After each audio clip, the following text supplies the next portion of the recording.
On this week's Political Figure episode, we've got the only guy who couldn't figure out how to milk a California dairy farm successfully, David Valadao. I think that's how you say it. I looked it up, but I'm probably still mispronouncing it.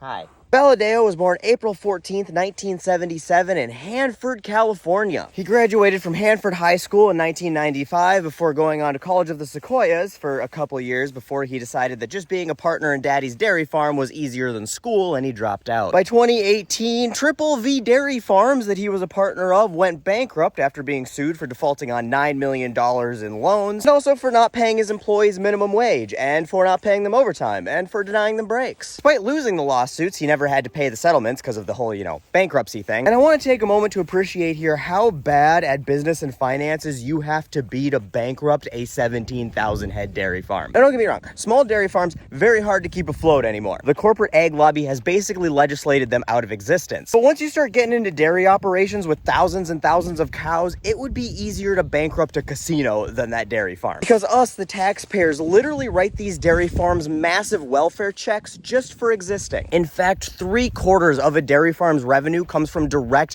government subsidies. 73 cents of every dollar they make comes from Uncle Sam writing them a check to produce milk we don't want. In fact, if you ever wanted to see that mythical welfare queen living off government cheese Ronald Reagan warned you about, skip the inner city and go drive through California's dairy country. Because wherever you find cows, you'll find the welfare queens milking them for the government cheese. But if you do that, be prepared to get really depressed, because that happy cows comes from California propaganda is bullshit. California dairy farms are fucking disgusting. Thousands of cows in dry dirt feedlots under a hot California sun, struggling to not suffocate on their own dust that they kick up just from walking around. Honestly, whose idea was it to put dairy farms in California? Do you know what grazing animals are supposed to have? Fucking grass. Whose glue-chugging idea was it to be like, hey, I know, let's build an industry that requires 150 million gallons of water a day in a state that notoriously has no fucking water? Sorry, I'm getting off topic. The point is that Mr. Dave Valadao couldn't hack producing Velveeta when the government wrote him a blank check to do so. And then he blamed his failure as a farmer on government regulation. Talk about personal responsibility, getting 3/4 of your revenue from the government and turning around and with a straight face being like,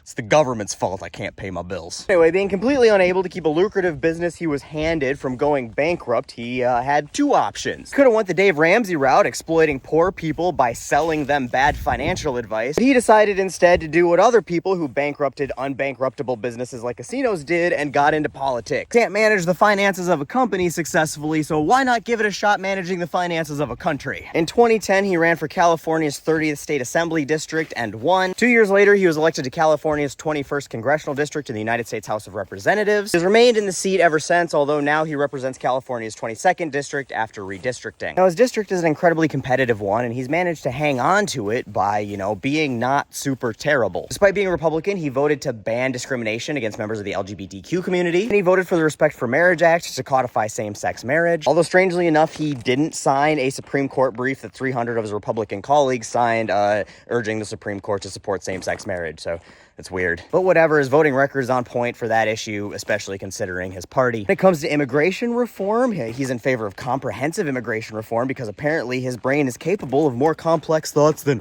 wall. He voted against Republicans in favor of saving DACA. He also released a statement condemning Donald Trump for separating families and putting kids in cages. He's had a pretty good record on immigration. He also criticized Trump's trade war with China as being economically irresponsible. He voted against cutting funding for nutritional programs like SNAP. He voted in favor of impeaching Trump the second time and voted in favor of the January 6th committee creation. And he's voted with Joe Biden's stated position 30% of the time, making him like the 48th most bipartisan member of Congress, which may not sound like a lot, but there's 435 members of Congress, so that's pretty good. If the rest of his party was even half as reasonable as he was, the country wouldn't be in such bad shape. But that said, it's not all good.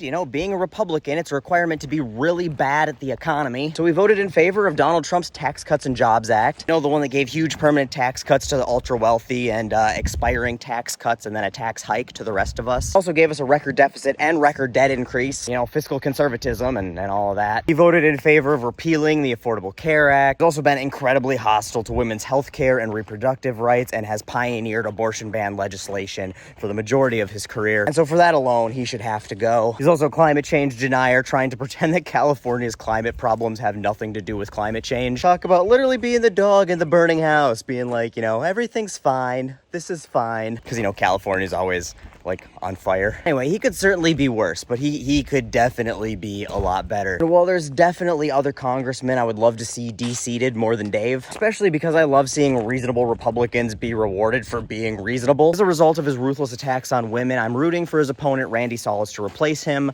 come November.